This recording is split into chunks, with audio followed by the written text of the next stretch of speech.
Dalam melakukan pembahasan rancangan Undang-Undang Dikdok, Balik DPR RI memandang perlunya melibatkan peran semua pihak yang terkait dengan pendidikan kedokteran, seperti akademisi, praktisi, dan Pemda.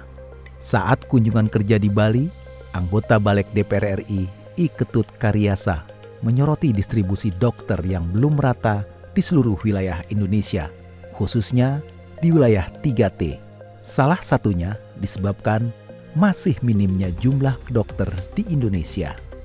Kurangnya SDM dokter di Indonesia disebabkan biaya yang mahal dan waktu tempuh pendidikan yang lama.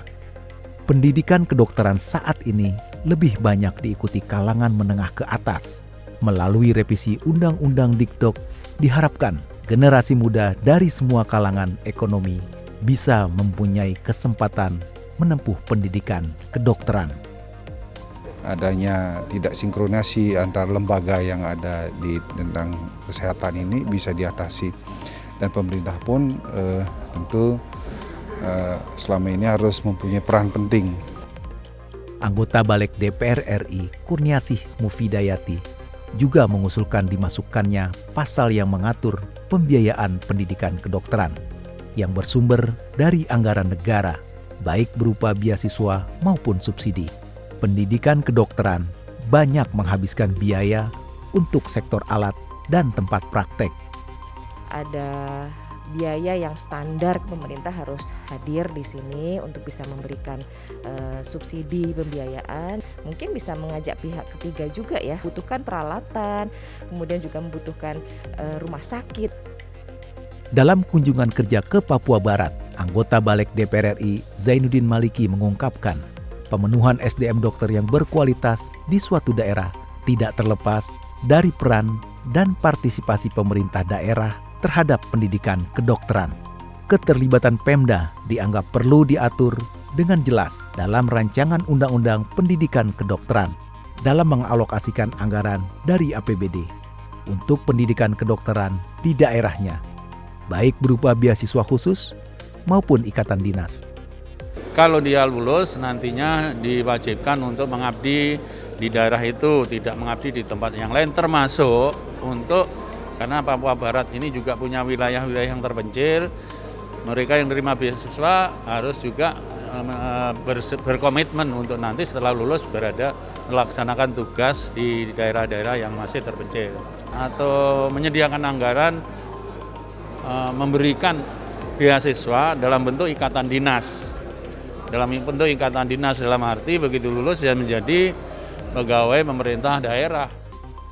Anggota Balik DPR RI Muhammad Safi'i menyatakan, revisi Undang-Undang Dikdok tidak hanya untuk meningkatkan kualitas SDM dokter di Indonesia, melainkan juga memperbaiki kualitas sistem pelayanan kesehatan di seluruh daerah.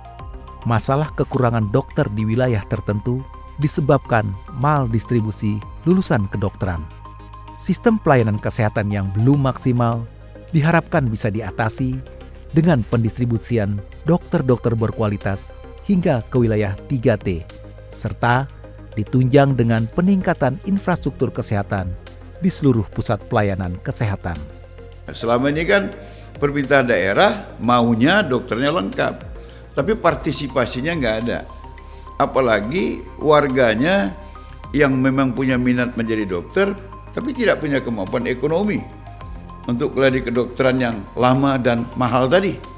Seandainya ada partisipasi dari pemerintah daerah, kita berharap ini menjadi solusi supaya distribusi dokter ke daerah-daerah itu bisa lebih merata, karena itu memang dibiayai oleh pemerintah daerahnya masing-masing.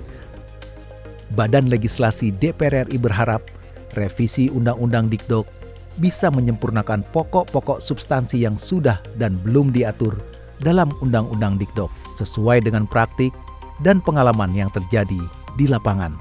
Selain itu, nantinya rancangan undang-undang ini bisa mewujudkan keberpihakan atau afirmasi kepada seluruh elemen masyarakat, khususnya di wilayah terdepan, terluar, tertinggal, atau 3T. untuk mendapatkan akses pendidikan kedokteran yang berkeadilan dan setara, serta pemenuhan distribusi lulusan pendidikan kedokteran di seluruh wilayah Indonesia.